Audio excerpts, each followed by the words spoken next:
नमस्कार दोस्तों, एक बार आप सबका फिर से बहुत बहुत स्वागत है आप सभी के अपने यूट्यूब चैनल डियर गुरुजी पर। सो गाइस, जैसा कि आप सभी को पता है कि बीएड की जो तैयारी है आपको लगातार मैं करवा रहा हूं और आज के इस वीडियो में बहुत ही इंपॉर्टेंट चीज़ें मैं यहां पर आप सभी के लिए लेकर के आया हूं। पहली बात तो आप सबको शायद ही काफ़ी लोग को पता भी नहीं होगा, बट यहां पर मैं बता देना चाहूँगा जो आपका रीजनिंग का पेपर होता है वहाँ पर कुछ क्वेश्चन आपके टीचिंग एप्टीट्यूड के भी पूछे जाते हैं और कभी कभी एग्ज़ाम में नहीं आते हैं, बट ज़्यादातर टाइम ये जो आपके एग्ज़ाम में पूछे गए हैं तो 10 क्वेश्चन मान के चलिएगा आपका टीचिंग एप्टीट्यूड से आएगा। तो आज मैं ये जो 30 क्वेश्चन यहाँ पर करवाने वाला हूँ, यहाँ पर आपको स्टार्टिंग में कुछ क्वेश्चन मैं रीजनिंग के कराऊंगा, लास्ट में कुछ क्वेश्चन मैं आपको टीचिंग एप्टीट्यूड के कराऊंगा। और आप एक टाइम याद रख लो, सुबह 10 बजे मैं आपको पर डे अब टीचिंग एप्टीट्यूड का एक वीडियो दूंगा जो कि ज़्यादा नहीं मिलेगा, मतलब 15 से 20 वीडियो दूंगा, वो आपके लिए इनफ रहेगा। क्योंकि कभी कभी क्या होता है कि पेपर में नहीं भी आता है, बट अगर 10 क्वेश्चन आ जाता है और आप उसको करके आते हो तो आपके लिए वो बेनिफिशियल रहेगा। तो टीचिंग एप्टीट्यूड यहाँ पर स्टार्ट करते हैं आज की इस क्लास को। इसके अलावा जितने भी लोग यहाँ पर जुड़े हैं टेलीग्राम पर जुड़ जाओ, जिससे आपको नोटिफिकेशन जो है मिलता रहे। वहाँ पर बेसिकली आपको नोटिफिकेशन इसलिए मैं जुड़ने को कहता हूँ, वहाँ पर नोटिफिकेशन मिल जाता है, यूट्यूब कभी कभी नहीं भेजता है। और वहाँ पर क्या होगा, आपको पीडीएफ भी मिल जाएगा जो मैं यहाँ पर आपको प्रोवाइड कर रहा हूँ। साथ ही साथ जो मैंने हिंदी की बुक बनाई है, जो मेरा हिंदी का नोट्स है, थ्योरी है, जहाँ पर आपको वन लाइनर क्वेश्चंस हैं और आपके बीएड एग्जाम में क्या क्या आ सकते हैं, वो सारी चीज़ें वहाँ पर मैंने दे रखी है। तो नीचे उसका लिंक दिया गया है, वहाँ से आप जा कर के उसको भी खरीद सकते हैं। 60 रुपये की बुक है, बहुत ज़्यादा प्राइस नहीं रखा है, जिससे आप लोग आराम से उसको पा सको, आप लोग उसको पढ़ सको, पीडीएफ रूप में है। चलिए स्टार्ट करते हैं। तो पहला क्वेश्चन ध्यान से देखिएगा। ये तो बेसिकली आपका एक रीजनिंग का क्वेश्चन है कि कैटालॉग जो है ग्रंथालय से उसी प्रकार संबंधित है जिस प्रकार सूची। तो भाई कैटालॉग जो ग्रंथालय होता है उसमें एक कैटालॉग होता है जहाँ पर पुस्तकों की लिस्ट को बेसिकली बोला जाता है कैटालॉग। तो यहाँ पर जो सूची है, सूची जो होती है वो बेसिकली जो एक पुस्तक होता है, पुस्तक में जो अध्याय होते हैं, जो चैप्टर्स होते हैं, उनकी लिस्ट को सूची बोला जाता है। कभी आप चैप्टर खोलो, कभी आप किसी भी किताब का पहला पेज खोलो तो वहाँ पर सूची देखने को मिल जाएगा। तो यहाँ पर ऑप्शन जो इसका ए है वो यहाँ पर बिल्कुल करेक्ट हो जाएगा। तो यहाँ पर जितने भी लोग ऑप्शन नंबर ए जवाब दे रहे थे वो लोग यहाँ पर बिल्कुल करेक्ट हो जाएंगे। आप लोग भी जवाब देते हुए चलिएगा, नीचे कमेंट बॉक्स ओपन है। क्वेश्चन नंबर 2 ध्यान से देखिए क्या कह रहा है कि किसी विशेष कोड के अकॉर्डिंग अगर PSDIRE को SPIDER लिखा जाता है तो उसी कोड के अकॉर्डिंग कॉमन को कैसे लिखा जाएगा। आप लोग भी जवाब देते हुए चलिएगा। इसका जो करेक्ट आंसर आपका क्या हो सकता है, देखिए ध्यान से। PS यानी कि आपका जो स्टार्टिंग वाला पहला 2 अक्षर था ये पलट दिया गया, DI को पलट दिया गया, ID कर दिया गया, और RE को पलट के ER कर दिया गया। तो वही सेम चीज़ कह रहा है। तो उसी कोड के अकॉर्डिंग कॉमन को कैसे लिखा जाएगा, तो यहाँ पर OC हो जाएगा पहले, फिर MM तो वैसे ही रहेगा MM, उसके बाद ON NO हो जाएगा। यही तो करना है ना। तो OC MM NO कहाँ पे आ रहा है sir, OC MM NO option number B में आ रहा है। तो ऑप्शन जो इसका बी है, यहाँ पर जितने भी लोग जवाब दे रहे थे वो लोग यहाँ पर बिल्कुल करेक्ट हो जाएंगे। इसी तरह अगला क्वेश्चन देखिए, कह रहा है कि 49 छात्रों की एक कक्षा में नितिन का जो स्थान है वो शीर्ष से 18वां है और नीचे से उसका स्थान जो है क्या होगा। मैं आपको हमेशा बता चुका हूँ कि भाई 49 लोग हैं। अगर आपको नीचे से स्थान पता है, ऊपर से स्थान पता है, किसी भी तरह से स्थान पता है, तो मैं ये नंबर्स निकाल सकता हूँ, यानी कि टोटल प्लेस कितने हैं। यानी कि अगर मान लो ये मुझे वैल्यू पता है कि आगे से और पीछे से इसकी वैल्यू क्या है, इसका स्थान कौन सा है, तो हम लोग ये टोटल नंबर पता कर सकते हैं। तो हमको एक चीज़ पता है कि भैया शीर्ष से स्थान क्या 18वां है। मान लेते हैं नीचे से जो उसका स्थान है आपका क्या होगा, यक्स होगा। तो ऊपर से स्थान और नीचे से स्थान को जोड़ करके एक घटा देंगे तो ये टोटल वैल्यू आती है, यानी कि कुल कितने छात्र हैं 49 के बराबर आता है। ये एक आपका एक तरीका होता है क्वेश्चन को सॉल्व करने का। तो ये 50, ये एक उधर जाएगा 50 हो जाएगा, यानी कि x बराबर जब निकालेंगे तो 50 यहाँ पर हो गया, एक उधर जाने से 18 आएगा, माइनस हो जाएगा, -18, और 50 में से 18 घटाएंगे तो आपका कितना आ जाएगा 32। तो नीचे से जो स्थान है आपका क्या आ जाएगा, 32वां स्थान आ जाएगा। तो यहाँ पर जितने भी लोग 32वां जवाब दे रहे हैं वो लोग यहाँ पर बिल्कुल करेक्ट हो जाएंगे। अगला क्वेश्चन देखिए आपसे यहाँ पर क्या कह रहा है, ध्यान से देखिए कि निम्नलिखित में से कौन सा शब्द शब्दकोश में सबसे बाद में आएगा। सबसे बाद में सिंपल सा तरीका होता है, ध्यान से देखो, सब PR से स्टार्ट हो रहे हैं तो PR पर ध्यान नहीं देना है। उसके बाद देखो O से स्टार्ट हो रहा है तो ऊपर ध्यान मत दो, I पर स्टार्ट हो, यानी कि ये सबसे पहले नंबर पर आएगा। ठीक है, क्योंकि आई जो है आपके अल्फ़ाबेट में पहले नंबर पे पहले आता है, ओ से तो पहले ही आता है। अब देखो सब में ओ है, सब में ओ है, यहाँ भी ओ है, तब ओ के बाद देखो क्या है, यहाँ पर यस है, यहाँ पर यस है, यहाँ पे यम है, तो यम जो है पहले आता है यस से, तो ये दूसरे स्थान पे हो जाएगा, तो यानी कि पहले स्थान पे ये, दूसरे स्थान पे ये। अब देखो यहाँ भी यस है, यहाँ भी यस है, यहाँ पर ई है, यहाँ पर टी है, और ई और टी में पहले कौन आता है, ई पहले आता है, यानी कि तीसरे स्थान पे होगा। तो सबसे बाद में कौन सा आ जाएगा, ये ऑप्शन नंबर सी वाला, क्योंकि यहाँ पर टी है। तो यहाँ पर जितने भी लोग ऑप्शन नंबर सी जवाब दे रहे थे वो लोग यहाँ पर बिल्कुल करेक्ट हो जाएंगे। अगला क्वेश्चन देखिए क्या कह रहा है कि 2, 6, 18, 54 इसी के क्रम में 8वां पद निम्नलिखित में से क्या हो जाएगा। 8वां पद पूछा गया ना, ध्यान से देखिएगा। 2 है, फिर 6 है, फिर 18 है, तो यहाँ पर देखा जाए तो 2 तिहाई 6 तिहाई 18 तिहाई 54 गुना 3 चल रहा है ना। तो यहाँ पर पूछा गया 8वां पद क्या होगा। अब देखो अगर ऐसे गुणा तीन करोगे तो आपका जो 8वां पद निकालने के लिए आपको बहुत ज़्यादा टाइम वेस्ट करना पड़ जाएगा। आप सभी को पता है, क्योंकि अगर 54 के बाद वाला कौन पद है, कौन सा पूछा गया था, तो गुणे 3 करके निकाल सकते थे। बट यहाँ पर एक गुणोत्तर श्रेणी का एक फॉर्मूला लगता है। जैसे 8वां पद निकालना है तो सिंपल सा ए आर की पावर n-1, एक ये फॉर्मूला होता है। ये जितना भी पद पे 8वां पद बोल रहा है तो n के स्थान पे 8 रख दो, 9वां पद पूछ रहा है तो n के स्थान पे 9 रख दो, बस ये फॉर्मूला यूज करना है। तो a की वैल्यू क्या होती है, जो पहला पद होता है, पहला पद कितना है आपका 2 है। अब आर कहोगे क्या है, आर का मतलब इनमें कितने गुने का अंतर है, 2 3 6 3 18, 3 गुने का अंतर है ना, तो 3, और उसके पावर n-1 है, यानी कि 8वां पद पूछ रहा है तो 8 में से 1 घटा दो, कितना हो जाएगा, 7 हो जाएगा। और 3 की पावर 7 गुणे 2 करेंगे तो आपका कितना आ जाएगा। समझो इस क्वेश्चन को लगाने की एक और तरीका हो सकता है कि भाई 3 की पावर 7 करेंगे। अब 3 की पावर 7 करने का मतलब जो है आपका फिर उसके बाद 2 से मल्टीप्लाई कर देंगे, तो लास्ट का जो डिजिट है 4 आएगा। इकाई का निकालने का तरीका आप सबको पता होगा, अगर नहीं पता है तो मैं आपको ऑलरेडी बता रखा हूँ कि जैसे ये 7 है तो 7 का मतलब क्या होता है, इसमें 4 से डिवाइड करेंगे, 3 शेषफल आएगा, तो 3 त्रिक करने होते हैं 27, यानी कि आपका 7 से लास्ट में अंक 7 आएगा, 7 दूनी 14, यानी कि जो इकाई का अंक होगा आपका 4 होगा। ये चीज़ क्लियर है।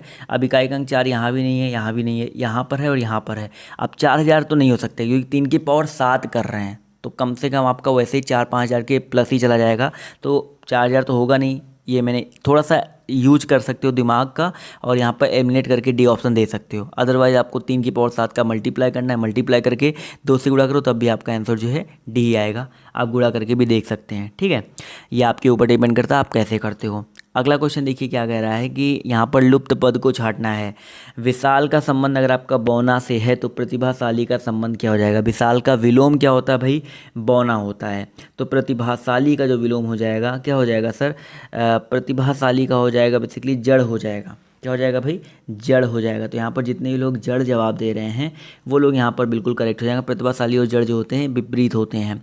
अगला क्वेश्चन देखिए आपसे यहाँ पर क्या कह रहा है कि अमित ने कहा यह लड़की मेरी माता के पोते की पत्नी है, तो अमित का उस लड़की से क्या संबंध है। अब ये लड़की जो है मेरी माता यानी कि अमित की माता के पोते यानी कि अमित का बेटा की पत्नी है, तो उस लड़की से क्या संबंध हो जाएगा, यानी कि मेरे बेटे की पत्नी मेरी क्या कहलाएगी, नॉर्मली सा है वो, अमित का संबंध पूछा जा रहा है तो अमित क्या हो जाएगा भाई, आपका ससुर हो जाएगा। बिल्कुल सही जवाब है। तो यहाँ पर से ससुर आप लोग बिना किसी फिगर को बनाए इस क्वेश्चन को सिर्फ पढ़ के ही लगा सकते थे।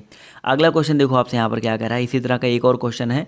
एक्स वाई का किसी से परिचय कराते हुए कहता है कि वाई जो है मेरे पिता की पोती का पति है। समझो भाई क्वेश्चन का क्या मतलब कह रहा है कि वाई जो है मेरे पिता के पिता की बात हो रही है, तो समझिएगा वाई के पिता होंगे, यहाँ पर कहीं आएंगे, उनके भी पिता होंगे, यहाँ पर कहीं आएंगे, उनके पिता के पिता की पोती का पति है। अब इनकी जो पोती होगी यानी कि वाई की बहन भी हो सकती है, यानी कि वाई की बहन सिस्टर हो गई।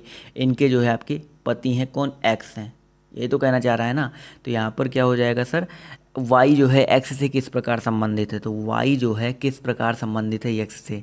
अब यहाँ पर देखो ध्यान से, एक संबंध आपका हो सकता था यहाँ पर देखा जाए तो जीजा वाला, क्योंकि भाई वाई की बहन के पति जीजा ही तो कहलाएंगे ना। तो यहाँ पर सिंपल सा लॉजिक निकल के आ रहा है जीजा वाला। तो यहाँ पर जितने भी लोग जीजा जवाब दे रहे हैं वो लोग यहाँ पर करेक्ट हो जाएंगे। अगर मेरे से कोई गलती हुई तो आप लोग टोक सकते हो, बट आई थिंक ये सही है। चलो अगला क्वेश्चन देखो आपसे यहाँ पर क्या कह रहा है। क्वेश्चन नंबर 9 की तरफ बढ़ते हैं। तो यहाँ पर कह रहा है ए और बी। देखो ये क्वेश्चन में फिर आपका एक उसी तरीके का आ गया, तो मैं आपके लिए होमवर्क छोड़ रहा हूँ।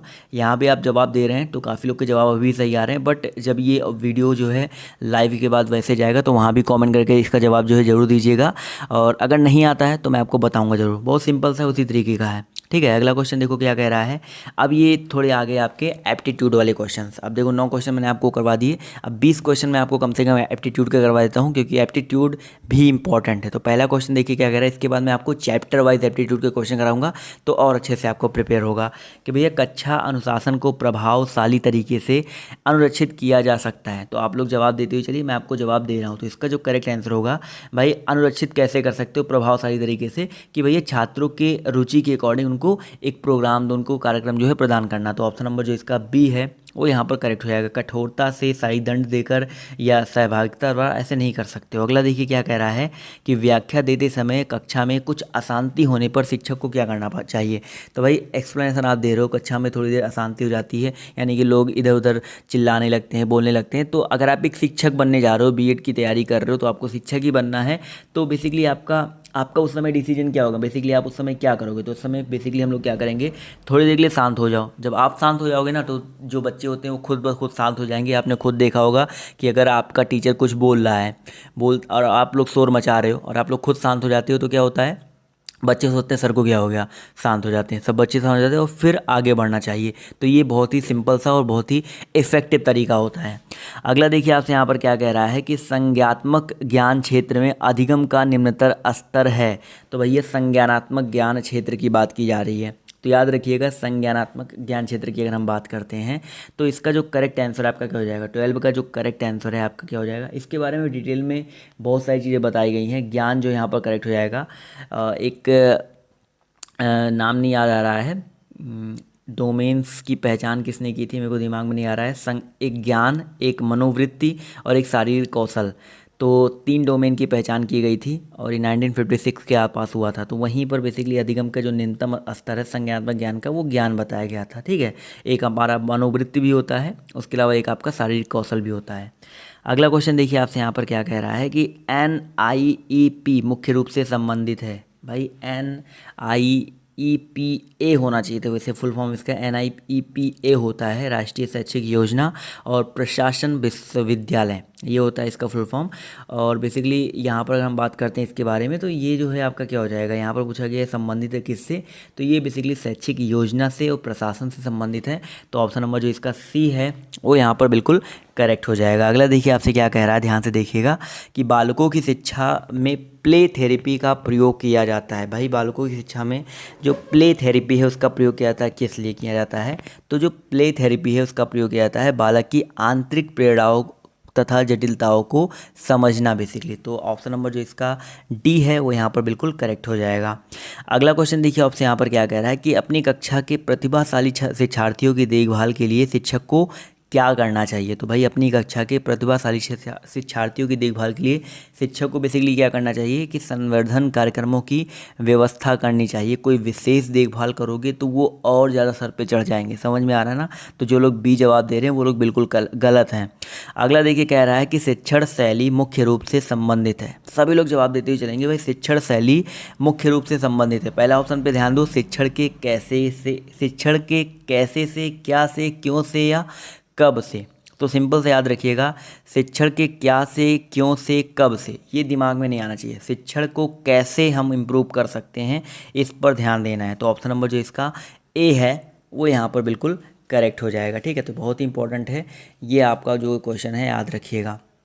कैसे शिक्षण के कैसे एक सिद्धांत है वो भी दिया गया है। जब आप लोग आगे बीएड की तैयारी करोगे फर्स्ट ईयर में मिल जाएगा आपको।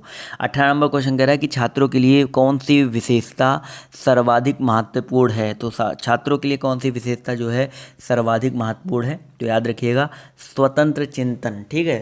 फ्रीडम दे दो बिल्कुल सोचने समझने का, तो ये ऑप्शन जो है इसका बी करेक्ट हो जाएगा छात्रों के लिए। अगला देखिए क्या कह रहा है कि सहयोगी अधिगम के लिए कौन सा कथन सही है। सहयोगी अधिगम की बात हो रही है, तो सहयोगी अधिगम में छात्रों को विचारों की प्रस्तुति तथा स्वतंत्रता पूर्वक एक दूसरे से चर्चा करने के अवसर प्रदान किए जाते हैं। सिंपल सा है, तो ऑप्शन जो इसका बी है वो यहाँ पर बिल्कुल करेक्ट हो जाएगा। वो अपने विचारों को स्वतंत्रतापूर्वक दूसरे छात्रों के सक्षम रख सके, दूसरों के वांछनीय विचारों को ग्रहण करते हैं। इस प्रकार वे स्वयं जो है बेसिकली क्रियाशील रहते हुए जो अधिगम प्रक्रिया है उसमें भाग लेते हैं। तो यही होता है सहयोगी अधिगम।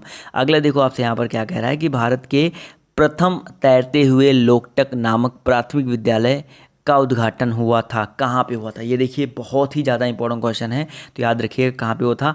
मणिपुर राज्य में हुआ था। मणिपुर राज्य में देश के प्रथम तैरते हुए लोकटक नामक प्राथमिक विद्यालय का उद्घाटन जो है 2017 में किया गया था। और ये विद्यालय ताजे पानी की लोकटक एक झील है उसमें बनाया गया है। और लोकटक प्राथमिक विद्यालय में गरीब, बेसहारा और किसी कारणवश जो विद्यालय छोड़ जाते हैं, जो बेसिकली ऐसे बच्चे होते हैं, उनको शिक्षा देने के लिए इसको बनाया गया था। ठीक है, बहुत ही ज़्यादा इंपॉर्टेंट है, याद रखिएगा। मणिपुर राज्य में 2017 में। अगला देखिए क्या कह रहा है, ये भी आपका क्वेश्चन बहुत ही ज़्यादा इंपॉर्टेंट है कि UNCRPD संबंधित है। तो UNCRPD तो विकलांग व्यक्तियों अधिकारों पर संयुक्त कन्वेंशन, ये विकलांग और विशिष्ट आवश्यकता वाले बालकों के अधिकार को पहचानने और अधिकारों की सुरक्षा को सुनिश्चित करने के लिए इसकी जो स्थापना है की गई थी। तो यहाँ पर ऑप्शन जो इसका सी है वो यहाँ पर बिल्कुल करेक्ट हो जाएगा। इसी तरह क्वेश्चन नंबर 22 की तरफ बढ़ते हैं, ध्यान से देखिएगा, बहुत ही इंपॉर्टेंट है कि भैया राष्ट्रीय शिक्षा दिवस निम्नलिखित में से किसके जन्म दिवस पर मनाया जाता है। देखिए, एक शिक्षा दिवस होता है, एक शिक्षक दिवस होता है। शिक्षक दिवस होता है वो तो आपको पता ही है कब मनाया जाता है, लेकिन शिक्षा दिवस की बात करते हैं तो 11 नवंबर को मनाया जाता है। और जो हमारे भारत के प्रथम शिक्षा मंत्री थे और भारत रत्न से सम्मानित भी हुए थे, मौलाना अबुल कलाम आज़ाद जी, उनके बेसिकली जन्म दिवस पर मनाया जाता है जो ये आपका शिक्षक दिवस तो सबको बताना है 5 सितंबर, वो तो या आप लोग याद ही रखेंगे। और अगला क्वेश्चन देखिए आपसे यहाँ पर, एक और कभी कभी पूछा जाता है कि भैया कब से मनाया जा रहा है, तो ये चीज़ 2008 से मनाई जा रही है। शिक्षा दिवस जो है 2008 से मनाया जा रहा है प्रत्येक वर्ष 11 नवंबर को। अगला देखिए कह रहा है कि केंद्रीय शिक्षक पात्रता संचालित होती है, जो सीटेट की परीक्षा होती है वो कितनी भारतीय भाषाओं में संचालित होती है। तो आप सभी को पता ही है, आप सभी को ये क्वेश्चन का आंसर जो है पता होना चाहिए, बहुत ही ज़्यादा इंपॉर्टेंट है। तो याद रखिएगा टोटल 20 भारतीय भाषाओं में, कुछ लोग 22 सोच रहे होंगे, दिमाग में आ रहा होगा, बट 20 भारतीय भाषाओं में जो है आपकी संचालित होती है, ये आप लोग इसको याद रखिएगा, ठीक है। 20 भारतीय भाषाओं में वर्तमान में। अगला देखिए कह रहा है कि जुलाई 2018 में वैश्विक दिव्यांगता शिखर सम्मेलन हुआ था। तो ये देखिए बहुत ज़्यादा इंपॉर्टेंट आपके लिए नहीं है क्योंकि ये पुराना क्वेश्चन हो चुका है, मैं आपको करंट करवा दूंगा, उसकी टेंशन मत लीजिए, बट इसका आंसर जान लो भाई। 2018 में जो ये वैश्विक दिव्यांगता शिखर सम्मेलन हुआ था ये लंदन में हुआ था। तो ऑप्शन नंबर जो इसका बी है वो यहाँ पर करेक्ट हो जाएगा। अगला क्वेश्चन देखिए कह रहा है कि अटल नवाचार मिशन के तहत अटल टिंकरिंग लैब स्तर पर नवाचार संस्कृति के लिए प्रस्तावित किया गया है। तो याद रखिएगा भाई, इसका जो करेक्ट आंसर है आपका क्या हो जाएगा सर, ये बेसिकली आपका विद्यालय स्तर पर या कॉलेज स्तर पर ये पूछा गया है। तो यहाँ पर जो करेक्ट आंसर आपका हो जाएगा विद्यालय स्तर पर। तो ऑप्शन जो इसका ए है वो यहाँ पर करेक्ट हो जाएगा, ठीक है। तो ऐसे ही कुछ क्वेश्चन थे, तो अभी मैं करंट अफेयर वाले स्किप कर रहा हूँ क्योंकि आप सभी को पता है करंट अफेयर आपका नया आएगा तो उसको मैं पढ़ाऊँगा। तो अगला क्वेश्चन देखिए आपसे यहाँ पर कह रहा है MUS का विस्तार क्या है। तो MUS की बात किया जा रहा है, तो इसका जो विस्तार हो जाएगा माध्यमिक और उच्चतर शिक्षा कोष से हो जाएगा। तो ऑप्शन जो इसका बी है वो यहाँ पर बिल्कुल करेक्ट हो जाएगा। माध्यमिक एवं उच्चतर शिक्षा को एक कोर्स है, तो यहाँ पर इस MUSK होता है, ये याद रखो MUSK, ठीक है।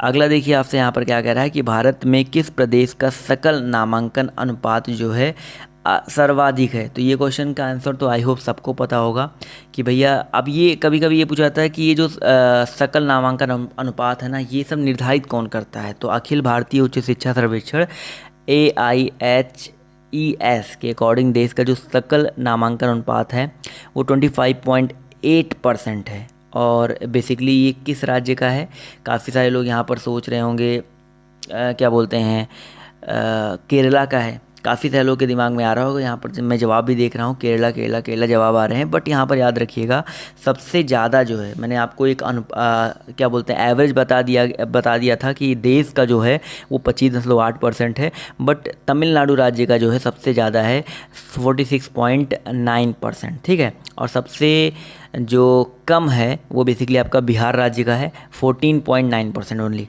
ठीक है, याद रखिएगा। अगला क्वेश्चन देखिए, आपसे कह रहा है कि LEAP का विस्तार है, तो LEAP का जो विस्तार है वो बेसिकली होता है लीडरशिप फॉर एकेडमिशियन प्रोग्राम, यानी कि LEAP लीप जो होता है, लीप वर्ड्स मत समझ लीजिएगा। तो यहाँ पर ऑप्शन नंबर जो इसका लीडरशिप फॉर, यहाँ पर ऑप्शन जो इसका बी है वो यहाँ पर करेक्ट हो जाएगा, ठीक है। तो ये रहे आज के कुछ इंपॉर्टेंट क्वेश्चंस। तो आपको कैसा लगा कमेंट करके बताइएगा, और इसका जो आंसर की के साथ PDF है आपको मिल जाएगा नीचे डिस्क्रिप्शन बॉक्स में, तो वहाँ पर आप लोग जाकर के डाउनलोड कर लीजिएगा टेलीग्राम से। और जो मैंने बुक दे रखी है हिंदी की बुक, नीचे आपको पहला लिंक मिल जाएगा, बुक खरीदने के लिए एक लिंक होगा, तो उस पर क्लिक करके आप लोग बुक को जाके परचेज कर सकते हैं। मैं आपको बता चुका हूँ वहाँ पर क्या क्या मिल रहा है। 60 रुपये में जो चीज़ें मैं आपको प्रोवाइड कर रहा हूँ वो आपको एक अच्छी खासी बुक में नहीं मिलने वाली है। तो उसको जाकर के डाउनलोड कीजिए, मतलब परचेज़ कीजिए, खरीदिए, डाउनलोड कीजिए अपने मोबाइल में, और हमेशा अपने मोबाइल में अपने साथ रखिए। जब चाहें तब आप उसको प्रिंट आउट करवा के अपने डिजिटल रूप में भी अपने पास रख सकते हैं। तो आज के इस वीडियो में सिर्फ इतना ही। अगले बाय बाय, टेक केयर, जय हिंद जय भारत। मिलते हैं आप सभी से नेक्स्ट वीडियो में।